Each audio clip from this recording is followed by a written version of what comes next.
بسم اللہ الرحمن الرحیم۔ میں ہوں Muhammad Ali Dar, unique online lecture کے سلسلے میں شعبہ اردو کی جانب سے آپ سے مخاطب ہوں۔ عزیز طلباء، مجھے یقین ہے کہ آپ تمام بچے بیٹا اپنے اپنے گھروں میں خیر و عافیت سے ہوں گے، اور آج ہم حصہ نثر کا اپنا بقایا سبق، جو بقیہ سبق ہے، اس کی طرف چل رہے ہیں۔ بیٹا ہم نے سبق پڑھا سر سید کے اخلاق و خصائل۔ سر سید کے اخلاق و خصائل خصلت کی جمع میں نے جیسے آپ کو بتایا تھا، اور اس کا مصنف مولانا الطاف حسین حالی ہیں۔ صنف ادب، صنف کے اعتبار سے یہ نثر کی صنف سوانح نگاری ہے، سوانح حیات، یعنی زندگی کے بارے میں ان کی واقعات ہیں۔ اور الطاف حسین حالی نے سوانح لکھی، حیات جاوید نامی کتاب ہے جو سر سید کی زندگی کے بارے میں لکھی۔ اس کتاب یہ ماخذ ہے اس لیسن کا، اس سبق کا۔ تو آئیے بیٹا اپنے سبق کی طرف چلتے ہیں۔ یونیک گروپ آف انسٹیٹیوشنز کے آن لائن لیکچر میں آپ سے مخاطب ہیں۔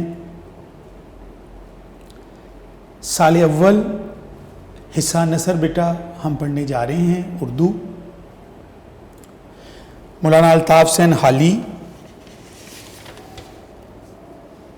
جو ایک شاعر، سوانح نگار، نقاد کی حیثیت سے جانے پہچانے جاتے ہیں، آپ کا شمار اردو کے بلند مرتبت لکھنے والوں میں ہوتا ہے، اور بہت سی اچھی کتابوں کے مصنف، ان میں مسدس حالی، مسدس مد و جزر اسلام جو سر سید کی فرمائش پر آپ نے لکھی، آپ کی وجہ شہرت بھی ہے، مثنویاں بھی لکھی آپ نے، اور سوانح نگاری بھی لکھی، یادگار غالب، حیات سعدی، حیات جاوید، اس کے علاوہ مقدمہ شعر و شاعری، اور دیگر بہت سی اصناف جو کہ مولانا الطاف حسین حالی کی وجہ شہرت ہیں۔ آپ سر سید احمد خان کے قریبی رفقا میں سے ہیں، از قریبی ساتھیوں میں سے ہیں، اور آپ نے سر سید احمد خان کا جو قرب آپ کو حاصل ہوا، ان کی زندگی کو آپ نے بڑے باغور سے دیکھا، اور ان کے اوپر ایک کتاب لکھی، حیات جاوید، جس سے یہ سبق لیا گیا ہے۔ سر سید کے اخلاق و خصائل۔ اخلاق اچھی عادتوں کو کہتے ہیں بیٹا، خصائل خصلت کی جمع ہیں، یعنی بہت سی اچھی عادتوں کا مجموعہ جو کہ مولانا الطاف حسین حالی نے سر سید کی ذات میں دیکھی، ان کا اس سبق میں، ان کی سوانح کا اس سبق میں ذکر کیا ہے۔ با اعتبار صنف یہ سوانح ہیں۔ اس میں بیٹا ہم نے یہ پیج نمبر 10 پڑھ چکے، پیج نمبر ہم جاتے ہیں جی 11 پر۔ لاسٹ لیکچر میں بیٹا ہم لوگ اس کا تیسرا پیراگراف راست بازی والا پڑھ رہے تھے جب لیکچر کا ٹائم ختم ہوا۔ آج ہم اسی پیراگراف سے اپنے یہ ہم اس وقت پڑھ چکے، اور اس کو ہم یہیں سے دوبارہ کنٹینیو کرتے ہیں۔ راست بازی، پیج نمبر 11، پیراگراف نمبر 3۔ پہلا پیرا ہے ولایت میں خطبات احمدیہ والا، دوسرا پیراگراف ہے وہ ہمیشہ کام سے خالی ہوتے یہاں سے، اور تیسرا پیراگراف جو ہے وہ ہے راست بازی اور وہ تمام اوصاف۔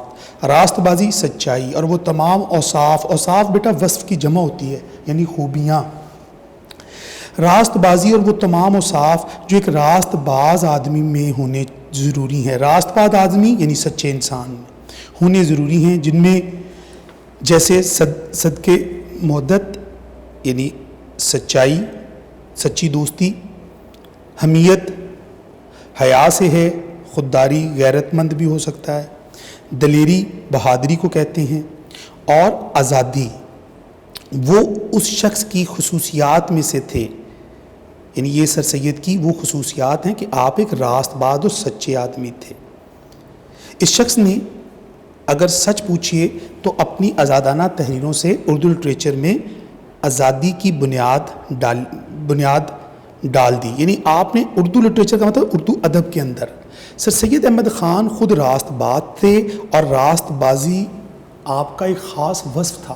عظیم لوگوں کی خوبیاں جب بھی آپ بیٹا کیلکولیٹ کریں گے تو اس میں راست بازی ایک بنیادی وصف ہوتا ہے۔ دنیا کی جتنی عظیم شخصیات ہیں ان کے اندر ایک کامن وصف ہوگا، ان کی عظمت کا منہ بولتا ثبوت یہ ہوگا کہ وہ سچ بولنے والے ہوں گے، سچ کو پسند کرنے والے ہوں گے، ان میں خودداری ہوگی، ان میں غیرت ہوگی، وہ آزادی پسند ہوں گے، وہ کسی کے محکوم رہنا پسند نہیں کرتے۔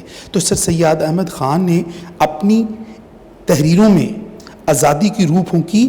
آپ رسالت، آپ نے جو بھی چیز لکھی، جو مضامین لکھے، ان میں سچ کو فروغ دیا۔ اردو ادب کے اندر آزادی کی بنیاد ڈالی۔ اردو ادب کے اندر بہت سے لکھنے والوں میں بہت سی مبالغہ آرائی کی جاتی تھی۔ اردو ادب میں بہت سی باتیں جو ہیں خیالی اور تصورات پر مبنی ہوتی تھیں۔ اس دور کے لوگوں کی ناراضگی سے بچنے کے لیے تعریف کے پل باندھے جاتے تھے، قصیدے پڑھے جاتے تھے۔ آپ نے اور شاعری کے اندر جو ہے وہ بہت زیادہ مبالغہ آرائی سے کام لیا جاتا تھا۔ سر سید احمد خان نے لوگوں کو یہ سمجھایا کہ ادب جو ہوتا ہے، ادبی خدمت عبادت ہوتی ہے۔ ادب کی تخلیق ایک بہت عظیم فریضہ ہے اور اس کی بنیاد ہمیشہ سچ پر ہونی چاہیے، حقیقت پر ہونی چاہیے۔ اور آپ نے اردو ادب کے اندر، لٹریچر کے اندر لوگوں کو، خواہ وہ نثر ہو، خواہ وہ نظم ہو، خواہ وہ مضامین ہو، خواہ وہ صحافت ہو، کسی بھی شعبے کے اندر ہو، ترجمہ ہو، کسی بھی شعبے کے اندر کوئی بات کی جائے تو اس میں سر سید نے سمجھایا کہ سچ لکھا جائے، اور اس طرح اردو لٹریچر کے اندر سچ لکھنے کو فروغ ملا۔ اس نے لوگوں کو اس بات پر مجبور کیا کہ سچ بات کہنے میں کسی کی طعن و ملامت سے نہ ڈریں، کہ لوگ آپ کو برا بھلا کہیں تو آپ اس سے ڈریں نہیں، اس سے خوف زدہ نہ ہوں، کیونکہ انسان جو سچ بولنے والا ہوتا ہے اس کی یہ خوبی یہ ہوتی ہے کہ وہ ہمیشہ سچ بولتا ہے اور بغیر کسی خوف کے بولتا ہے۔ یعنی اس کی کوشش یہ ہوتی ہے کہ لوگ آپ کو برا بھلا کہیں گے تو کیا فرق پڑتا ہے۔ دنیا کی آپ مثالیں دیکھیے، اللہ کے جتنے بھی برگزیدہ بندے گزرے ہیں انہوں نے ہمیشہ سچائی کا پرچار کیا ہے، اس کی مخالفت میں ہمیشہ لوگوں نے ان کو برا بھلا کہا ہے۔ انبیاء کے ساتھ کیا سلوک کیا گیا ہے، اس بات کی ہمارے پاس روشن مثالیں موجود ہیں کہ سچ بولنے والوں کی ہمیشہ لوگ مخالفت کیا کرتے ہیں، لیکن سچ جو ہوتا ہے وہ آخر سچ ہوتا ہے۔ وہ ہمیشہ جو لوگ سچ پر قائم ہوتے ہیں وہ کسی بات کا ڈر اور خوف نہیں رکھتے۔ تو سر سید نے اس دور کے لکھنے والوں کو، اس دور کے ادیبوں کو، شاعروں کو اس بات پر موٹیویٹ کیا کہ وہ سچ لکھتے وقت کسی سے ڈرے نہ، اور جو بات اس کو حق معلوم ہوئی اس کے کہنے میں کبھی اس بات کا خیال نہیں کیا کہ دنیا میں کوئی دوسرا شخص بھی اس بات میں اس کا ساتھ اتفاق کرنے والا ہے یا نہیں۔ یعنی سر سید نے زندگی میں جب سچ لکھنے کی بات کی ہے، جب کبھی تحریر میں، تقریر میں، جہاں پر بھی وہ سچ کی بات آئی ہے، انہوں نے کبھی اس بات کی پرواہ نہیں کی کہ کوئی ان کا ساتھ دے گا یا نہیں دے گا۔ بیٹا سچ بولنا ہی اصل انسان کی عظمت کا منہ بولتا ثبوت ہوتا ہے۔ تو ایک سر سید کا یہ وصف جو حالی یہاں بیان کر رہے ہیں، وہ کبھی بھی اس بات کی سر سید پرواہ نہیں کرتے تھے، بقول مولانا الطاف حسین حالی کے، کہ دنیا ساری ان کا ساتھ دے یا نہ دے، وہ سچ کہتے تھے، سچ لکھتے تھے اور لوگوں کو بھی اس بات پر راغب کرتے تھے۔ اور اس حوالے سے کبھی بھی ان کو اپنی اس بات پر انہوں نے کبھی رکاوٹ نہیں آئی کہ وہ جب سچ بول رہے ہیں، لکھ رہے ہیں، انہوں نے جتنی کتابیں ان کی ہیں ان کے اندر سچ کے موضوع کو سامنے رکھا۔ انہوں نے رسالہ تہذیب الاخلاق جب لکھا ہے تو آپ کے مضامین، آپ کے آرٹیکلز جو ہیں وہ اس وقت کی سچائی کا مرقع ہیں، تاکہ لوگوں کو سچ سننے کی عادت پڑے، کیونکہ جھوٹوں پر خدا کی لعنت ہوتی ہے، جیسے میں نے آپ سے پہلے بھی ذکر کیا۔ تو یہاں پر یہ بات چل رہی ہے، اس لاسٹ لیکچر میں ہم یہی بات کر رہے تھے۔ تو یہاں بیٹا جھوٹ ہلاک کر دیتا ہے اور سچ بچاتا ہے، یہی اصول ہوتا ہے بڑے لوگوں کی زندگی گزارنے کا۔ تو سر سید احمد خان نے ہمیشہ آئین جواں مرداں حق گوئی و بے باکی، جو آئین جواں مرداں ہیں ان کا ایک ہی اصول ہے، حق گوئی اور بے باکی، بے خوف بات کرنی ہے اور سچی بات کرنی ہے۔ تو یہاں پر بھی جو سر سید کا یہ وصف یہاں حالی بیان کر رہے ہیں کہ وہ کبھی اس بات کی پرواہ نہیں کرتے تھے۔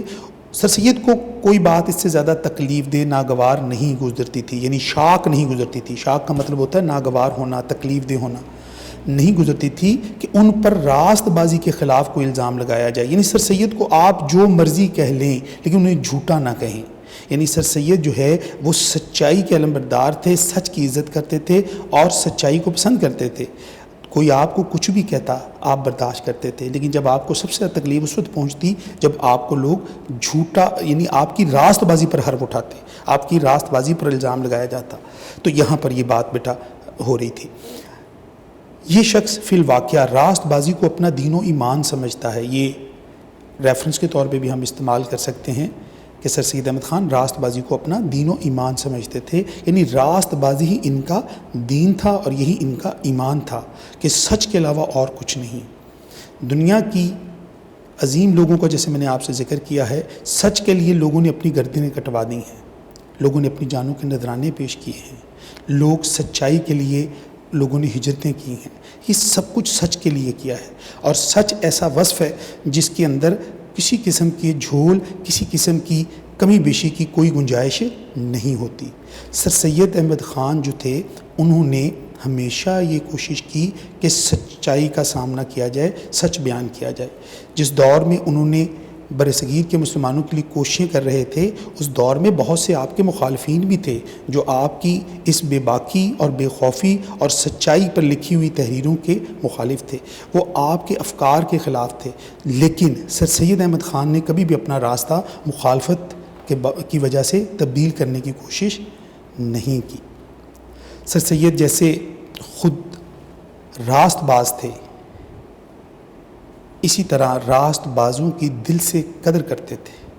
جیسا بیٹا سر سید کا تو دین و ایمان ہی سچائی تھا، یعنی ان کی ایمان کی بنیاد ہی سچ پر مبنی تھی، اسی وجہ سے وہ خود بھی راست باز انسان تھے، کیونکہ کوئی شخص اپنے ایمان میں خرابی جھوٹ بولنا ایمان میں خرابی پیدا کرنے کے برابر ہے، تو سر سید خود بھی راست باز تھے اور راست بازوں کی دل سے قدر کرتے تھے، یعنی ان کی عزت کرتے تھے جو سچ بولتے تھے، جو اس دور کے بولنے والے، لکھنے والے، اس دور کے شاعر، ادیب، ہر وہ شخص جو سچائی کا ساتھ دیتا ہے، سیاسی اکابرین، وہ تمام لوگ جن کے اندر سچائی کا عنصر ہوتا تھا، سر سید کے ہاں ان کی بڑی قدر و منزلت اور بڑی عزت اور توقیر تھی۔ اور دوسرے محبت اور التفات کا مادہ سر سید میں معمولی آدمیوں سے بہت زیادہ تھا، یعنی دوسرے لوگوں کی نسبت آپ میں محبت کا ایلیمنٹ بہت زیادہ تھا۔ کن لوگوں کے لیے؟ ان لوگوں کے لیے جو راست باز تھے۔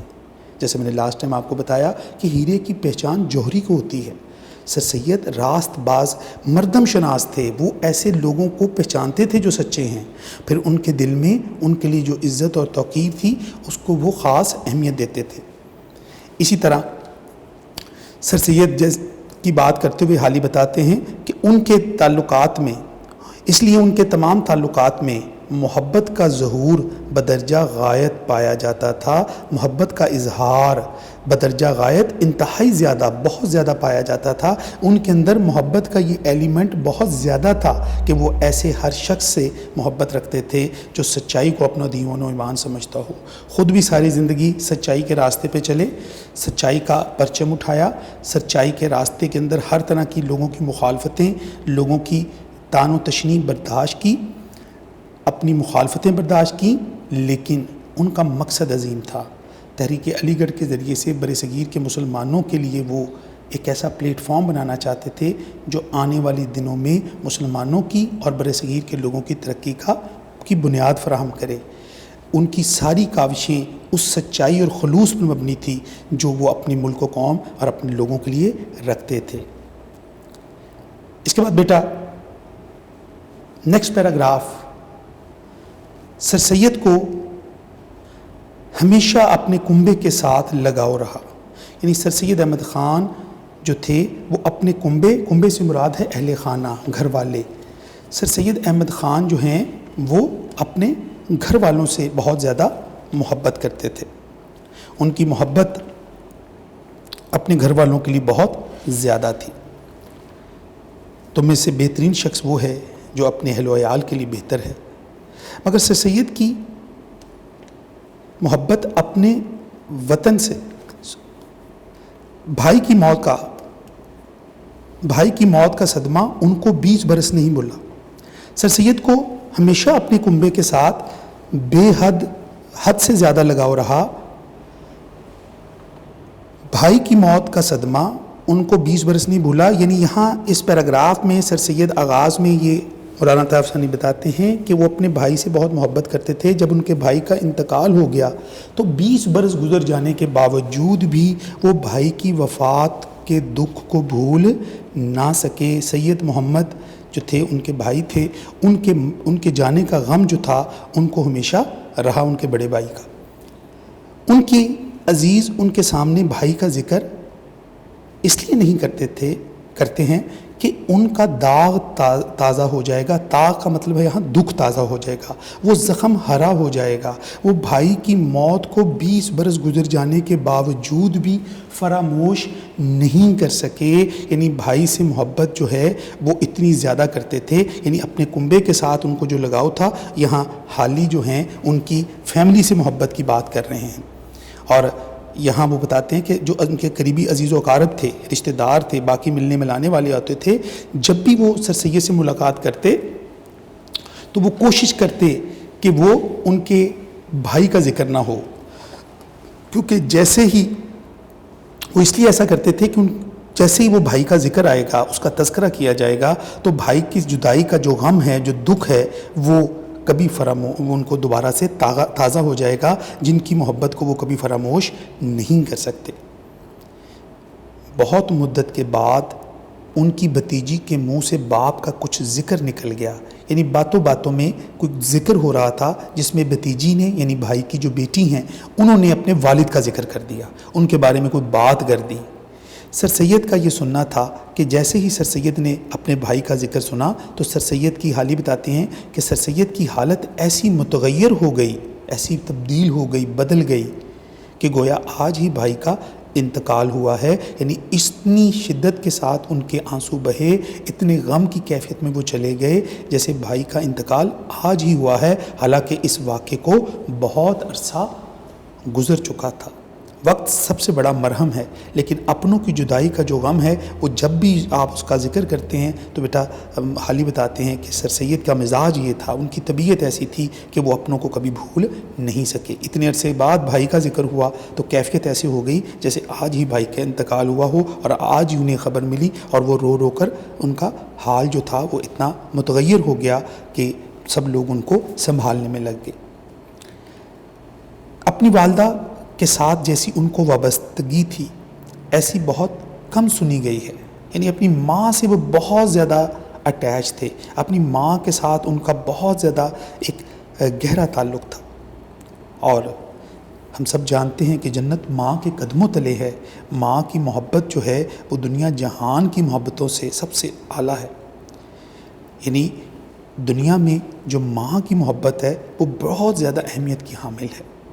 اور یہاں پر سر سید احمد خان کے اوصاف اور ان کا اخلاق کی بات کرتے ہوئے حالی بتاتے ہیں کہ اپنی ماں کے ساتھ جو ان کا تعلق تھا وہ باقی لوگوں سے تھوڑا سا ہٹ کر تھا, بہت زیادہ تھا.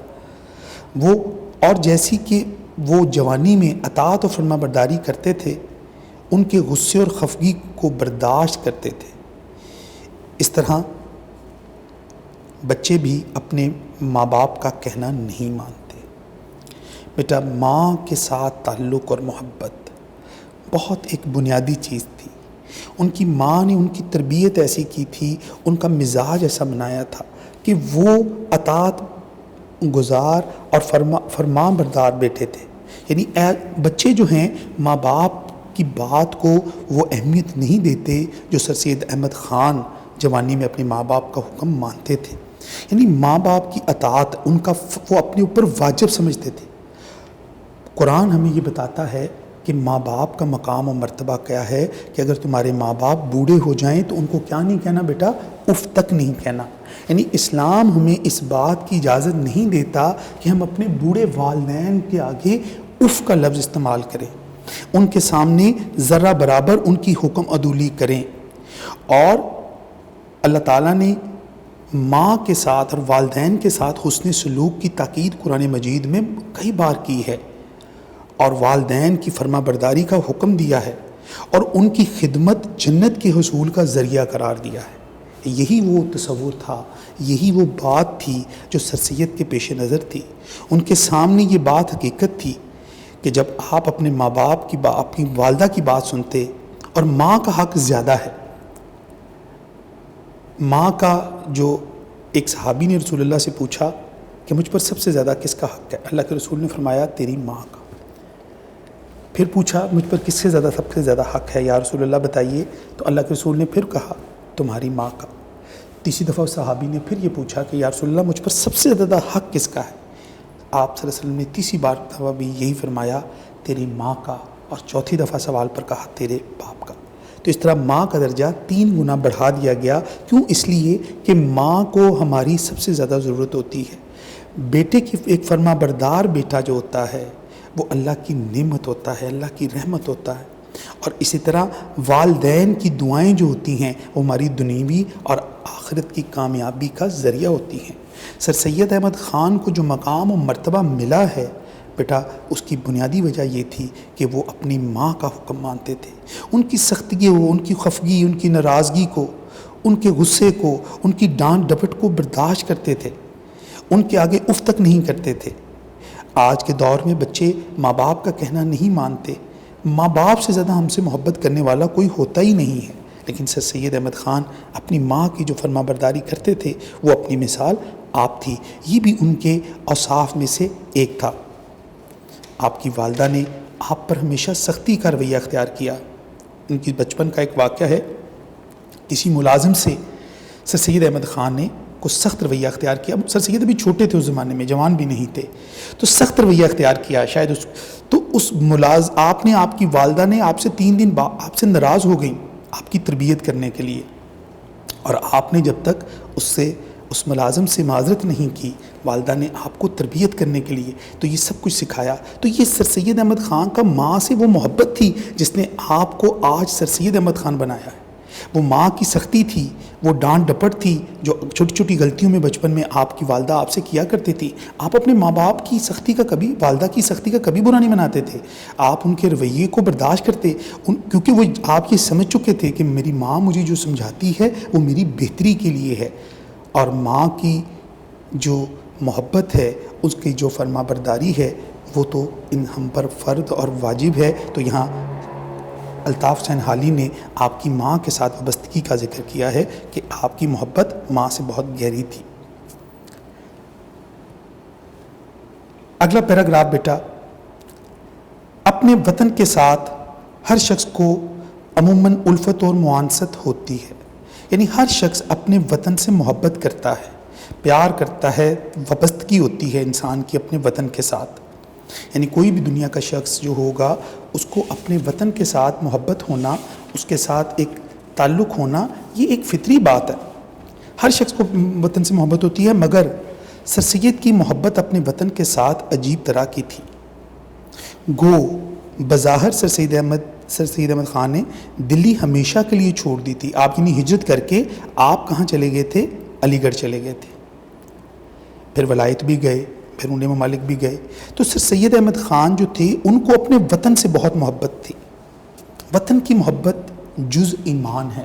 یعنی وطن کی محبت ہمارے ایمان کا حصہ ہے، ہمارے ایمان کا جز ہے. سر سید احمد خان وطن کی محبت کا جو ان کا رویہ تھا وہ یہ تھا کہ انہوں نے دلی کو تو خیر بات کہہ دیا. وہ اپنی ملازمت کے سلسلے میں کچہری کے اندر قانون کے شعبے سے وابستہ تھے، وہاں چلے گئے، پھر علی گڑھ میں رہے، پھر وہ اور باقی معاملات رہے زندگی کی، تعلیم و ترقی اور باقی معاملات میں ان کی زندگی کا سفر جاری رہا. لیکن جس کی وجہ سے وہ اپنے وطن یعنی دلی سے دور ہو گئے. ان کے آرٹیکلوں میں یا ان سپیچوں میں، آرٹیکل وہ جو مضامین لکھتے تھے، سپیچ یعنی وہ تقریر کرتے تھے کہیں، لیکچروں میں جب وہ کسی کو درس دیتے تھے، کوئی چیز سمجھا رہے ہوتے تھے، یا وہ پرائیویٹ خطوط میں، پرائیویٹ خطوط بیٹا وہ خطوط ہوتے ہیں جو ہم اپنے دوستوں کو نجی خطوط انہیں کہتے ہیں، ذاتی نوعیت کے خطوط جو آپ اپنے دوست احباب کو لکھتے ہیں. ذاتی نوعیت کے خطوط جو تھے وہ سر سید احمد خان جو تھے، جب اس میں کہیں دلی کا ذکر آ گیا ہے ان کا دل امڈے بغیر نہیں رہا. یعنی جہاں پر بھی کبھی بھی وہ کوئی آرٹیکل لکھ رہے ہیں، کوئی مضمون لکھتے ہیں، کہیں تقریر کرتے ہیں، کہیں لیکچر ہو رہا ہے، کوئی خط لکھ رہے ہیں، جہاں پر کہیں پر بھی دلی کا ذکر آتا تھا ان کا دل بے قرار ہو جاتا، بے چین ہو جاتا. بیٹا یہ ان کی اپنے وطن سے، اپنی جنم بھومی سے محبت کا ایک مزاج ہے، ایک انداز ہے. جس طرح آپ کو اپنے اہل خانہ سے بڑی محبت تھی، والدہ سے بڑی محبت تھی، بھائی سے بڑی محبت تھی، اسی طرح وطن کی محبت بھی انسان کی فطرت کا حصہ ہوتا ہے. انسان جہاں پیدا ہوتا ہے اس کی گلیاں، بازار، اس کی ہر شے ہمیں اچھی لگتی ہے. آپ ساری دنیا گھوم آئیں، اپنی دھرتی اپنی ہی ہوتی ہے.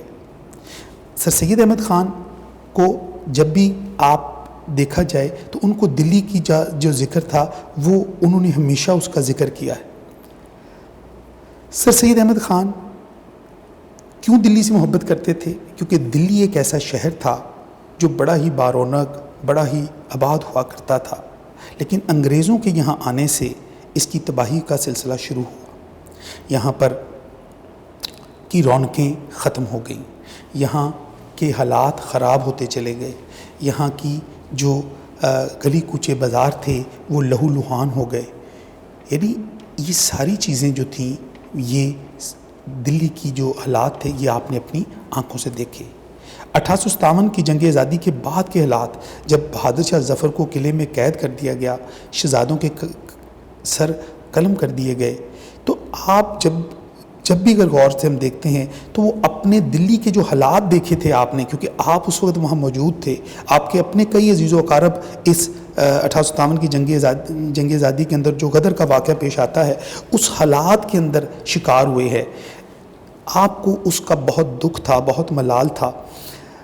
اگر غور کر کے دیکھا جائے تو سر سید کے دل میں قوم کی بھلائی کا خیال اور قومی ہمدردی کا جذبہ کا جوش،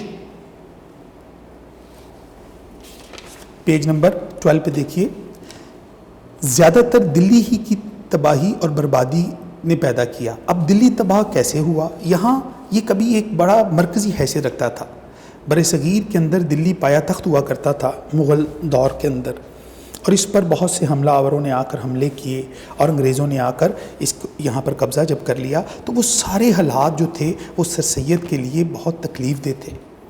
وہ سر سید احمد خان نے یہ ساری تباہی اپنے آنکھوں سے دیکھی تھی۔ دلی کے چاندنی چوک پر لاشوں کے انبار لگے ہوتے تھے۔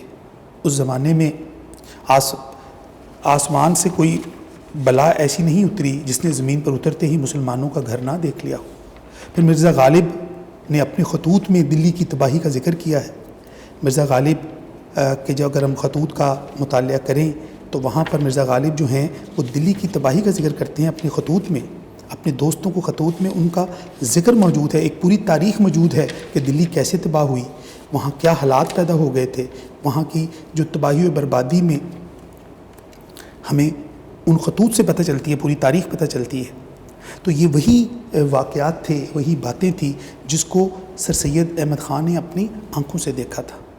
تو سر سید جیسے ذکی الحس یعنی حساس آدمی کے لیے یہ انقلاب، یہ تبدیلی، یہ جو انگریزوں نے یہاں قبضہ کر لیا تھا اور مسلمانوں کے اوپر ظلم و ستم کے پہاڑ توڑے گئے، ایک تازیانہ تھا، ایک کوڑا تھا، ایک چابک تھا جو آپ کو لگتا تھا، کیونکہ آپ جب بھی دلی کا ذکر آتا آپ کو بہت دکھ پہنچتا، اور آپ نے یہ تہیہ کر لیا کہ میں اپنے لوگوں کو اس غربت، اس غلامی، اس علم سے دوری سے نکال کر روشنی کی طرف لے کے آؤں گا، جس کے لیے آپ نے تحریک علی گڑھ کا آغاز کیا، جس کے لیے آپ نے اور بہت سی ایسی کاوشیں کیں جو بر صغیر کے لوگوں کی ترقی کی بنیاد بنی، جو وہاں کے رہنے والوں کے لیے ایک بنیاد آپ نے فراہم کی کہ وہ آگے بڑھ کر ان جدید خطوط پر زندگی بسر کریں اور انگریزوں اور ہندوؤں کا مقابلہ کریں، اور وہ تمام ترقی کے راستے جو اہل دلی یا بر صغیر کے باقی لوگوں پر بند ہو گئے ہیں اس کو کھولیں اور اپنے ملک و قوم کو ترقی دیں، اپنی ذاتی زندگی کو اجاگر کریں، جس کے لیے آپ نے تحریک علی گڑھ کا آغاز کیا، سائنٹیفک سوسائٹی کا قیام کیا، بہت سی کتابیں لکھیں، بہت سے آرٹیکلز لکھے، بہت سی اسپیچز کی۔ یہ سب کچھ آپ نے کیوں کیا؟ کیونکہ آپ کے اندر اس چیز کا احساس بہت زیادہ تھا کہ میں اپنے وطن کے لیے کیا کر سکتا ہوں۔ بیٹا، وطن سے محبت کا جو جذبات ہوتے ہیں وہ بڑے ضروری ہوتے ہیں۔ جو لوگ وہ قومیں جو اپنے وطن سے محبت کرتی ہیں وہی ملک ہمیشہ ترقی کرتے ہیں، وہی قومیں ترقی کرتی ہیں، اور ایسی قوموں کو سر سید جیسے احساس مند اور درد رکھنے والے لوگوں کی ضرورت ہوتی ہے جو خود بھی وطن سے محبت کرتے ہوں اور اپنے لوگوں کے اندر بھی وطن کی محبت کو، جذبے کو اجاگر کریں۔ دلی کا سناٹا دیکھ کر ایسی چوٹ ان کے دل پر لگی جو رفتہ رفتہ اور آخر کار ناسور بن گئی، ایک ایسا مرض بن گئی، لا علاج مرض بن گئی۔ ناسور ہوتا ہے لا علاج مرض، یعنی کینسر بن گئی۔ سر سید احمد خان نے اس پیراگراف میں حالی نے بتایا کہ سر سید بہت سینسٹیو اور انسان تھے. انہوں نے جب یہ ساری تباہی اپنی آنکھوں سے دیکھی تو یہ ان کو ایک چوٹ کی طرح ان کے دل کے اوپر یہ بات بیٹھ گئی، جس کا درد، جس کی تکلیف کو وہ ہمیشہ محسوس کرتے رہے. ایک انگریز مفکر کہتا ہے کہ مسلمان ہونا بر صغیر کے اندر جرم قرار پایا ہے. مسلمانوں کے ساتھ وہاں پر جو ظلم و ستم کا بازار رکھا گیا ہے، مسلمانوں کی جائیدادیں اور جگیریں ہندوؤں اور سکھوں میں تقسیم کر دی گئی ہیں، اور مسلمان جو ہیں وہ بدترین حالات کے اندر زندگی بسر کر رہے تھے. اور اس وقت کے جو حالات تھے وہ ہمارے سامنے ہیں کہ شہزادوں کا سر قلم کر کے رکھ دیے گئے، بادشاہ کو رنگون میں قید رکھا گیا، انگریز شکاری کتوں کی طرح پھیل گئے تھے اور وہ گھروں میں داخل ہو جاتے اور لوٹ مار کرتے. یہ ساری کیفیت بر صغیر کے اندر جو تھی، ان سارے حالات کا دکھ جو ہے انہوں نے اپنے خطوط میں بھی اس کا ذکر کیا، اپنے مضامین میں بھی، اپنے خطبات میں بھی انہوں نے ہر جگہ اس کا تذکرہ کیا. تو سر سید بہت زیادہ سینسٹیو شخص تھے، وہ ان ساری چیزوں کو بڑا کلوزلی آبزرو کرتے تھے اور محسوس کرتے تھے، اور اپنے وطن، اپنے ہم وطنوں کے لیے انہوں نے ان کو جو دکھ تھا اس کے لیے انہوں نے جو گراں قدر خدمات انجام دی، جو ادبی، سماجی اور سیاسی کاوشیں کی، وہ اپنی مثال آپ ہیں. اور آپ کی کاوشوں کے نتیجے میں آپ کو ایسے اچھے دوست بھی مل گئے جو آپ کے اس سفر میں انہوں نے آپ کے شانہ بشانہ اس کام میں، اس جذبے کے اندر آپ کی حوصلہ افزائی کی، آپ کی مدد کی، تاکہ یہاں کے لوگ جو ہیں بدحالی سے نکل کر خوشحالی کی طرف واپس آ سکیں. لیکن یہ سارا احساس اپنے وطن سے محبت کی بنیاد پر آپ کے دل میں پیدا ہوا. جی عزیز طلباء، ہم نے سر سید کے اخلاق و خصائل سبق کا آج کچھ پیراگرافز ڈسکس کیے کلاس میں. یقیناً ان کے تمام پہلوؤں کو، ایک ایک لفظ کو ہم نے اس پر غور کیا، اس کی توضیح کی. آپ نے اس کو سنا، آپ اس کی بیٹا تیاری کیجئے گا. نیکسٹ لیکچر میں انشاءاللہ ہم اس سبق کو، باقی پیراگراف کو ڈسکس کریں گے. تب تک کے لیے اللہ تعالیٰ آپ سب کو اپنی حفظ و امان میں رکھیے.